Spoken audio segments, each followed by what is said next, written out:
श्री गुरु चरित्र कथासार ब्रह्मराक्षसाचा उद्धार आणि भस्म महात्म्य अध्याय 29. श्री गणेशाय नमः. श्री गुरु नृसिंह सरस्वती त्रिविक्रम भारतींना म्हणाले, वत्स, कृतयुगात वामदेव नावाचे एक ब्रह्मज्ञानी योगी भूलोकी संचार करत असत. एकदा ते क्रौंचारण्यातून जात होते. तिथे एक नरभक्षक राहत असे. त्याने धावत येऊन त्यांच्यावर झडप घातली. तेव्हा त्या ब्रह्मज्ञानी वामदेवाच्या अंगावरचे भस्म त्या नरभक्षकाच्या अंगाला लागताच त्याची सर्व पापे जळून गेली. त्याची क्षुधा, तृष्णा, उद्विग्नता, तगमग नाहीशी झाली. त्याला पूर्वजन्माचे स्मरण झाले. त्या नरभक्षकाने त्या ब्रह्मज्ञानी वामदेवाचे पाय धरले व म्हणाला, हे मुनीश्वर, तुम्ही ईश्वर आहात. तुमच्या अंगस्पर्शाने मी पावन झालो आहे. माझा उद्धार करा. तेव्हा त्या ब्रह्मज्ञानी वामदेवांनी विचारले, तू कोण आहेस? तेव्हा तो नरभक्षक म्हणाला, हे तपोनिधी, या क्षणी मला पूर्वीचे 25 जन्म आठवत आहेत. पहिल्या जन्मात मी यवन राजा होतो. मी उन्मत्त होऊन प्रजेला छळले, पतिव्रतांना भ्रष्ट केले. पुढे मला क्षयरोग झाला. शत्रूंनी माझे राज्य बळकावले. मृत्यूनंतर मी नरकात पडलो. त्यानंतर मी प्रेतयोनीत जन्मलो. मग मी क्रमाने वाघ, अजगर, लांडगा, डुक्कर, सरडा, कुत्रा, कोल्हा, हरिण, ससा, माकड, मुंगूस, कावळा, अस्वल, रानकोंबडा, गाढव, मांजर, बेडूक, कासव, मासा, उंदीर, घुबड, हत्ती व आता ब्रह्मराक्षस असे जन्म घेतले. हे प्रभू, आज तुमच्या अंगस्पर्शाने मला माझे पूर्वजन्म आठवले व मन शांत झाले. तुमच्या अंगी एवढे सामर्थ्य कसे आले? वामदेव म्हणाले, अरे, हा सर्व माझ्या अंगावरील भस्माचा प्रभाव आहे. त्याच्या स्पर्शामुळेच तुझ्या ठायी ज्ञान प्रकट झाले. मी तुला एक कथा सांगतो. त्यावरून भस्माचा प्रभाव किती श्रेष्ठ आहे हे तुझ्या लक्षात येईल. द्रविड देशात एका कर्मभ्रष्ट ब्राह्मणांचे पतित स्त्रीशी संबंध होते. त्यामुळे त्याच्या कुटुंबियांनी व ज्ञातिबांधवांनी त्या ब्राह्मणावर बहिष्कार टाकला. चरितार्थाचे साधन नसल्याने ते चोऱ्या करू लागले. एकदा चोरी करत असताना एका पतिताने त्यांचा वध केला आणि त्यांचे प्रेत गावाबाहेरील स्मशानापाशी टाकले. तिथे एक कुत्रा भस्मावर बसला होता. तो प्रेत खाण्यासाठी आला तेव्हा त्याच्या पोटावरचे भस्म त्या प्रेताच्या कपाळाला व अंगाला लागले.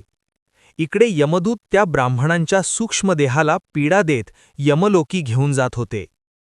शिवदूतांनी त्या ब्राह्मणाच्या प्रेताला भस्म लागलेले पाहिले. त्यानंतर त्यांनी लागलीच त्या यमदूतांना गाठले आणि त्या ब्राह्मणाचा सूक्ष्म देह त्या यमदूतांकडून हिसकावून घेतला आणि त्यांना पळवून लावले.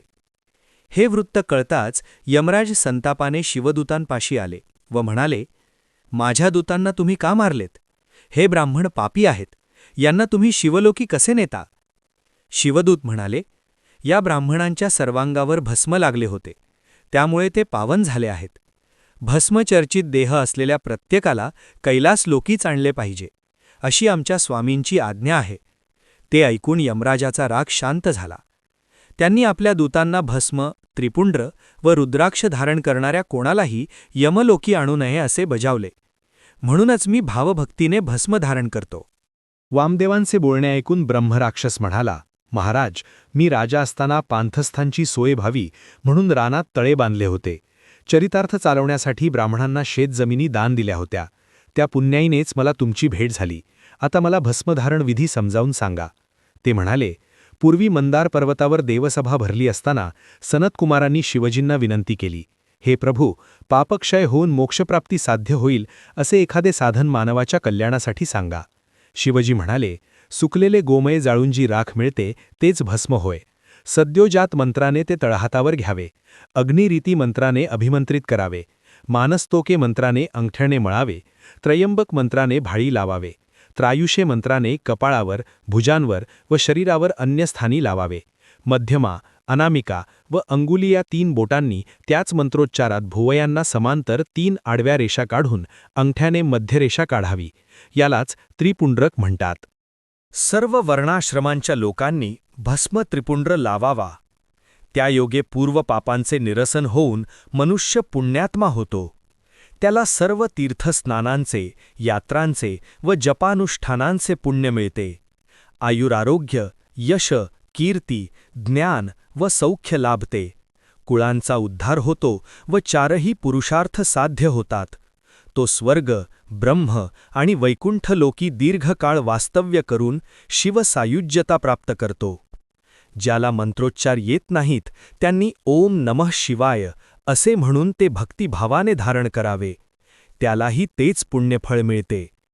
ते ऐकून सनतकुमार, देव आणि ऋषींना मोठे समाधान वाटले. भस्म महात्म्य श्रवण केल्यावर ब्रह्मराक्षसाने वामदेवांना त्याचा उद्धार करण्याची काकुळीतीने प्रार्थना केली. तेव्हा वामदेवांनी त्याला अभिमंत्रित भस्म दिले. त्या भस्माने त्या ब्रह्मराक्षसाने स्वतःच्या भाळी त्रिपुंड्रक लावला.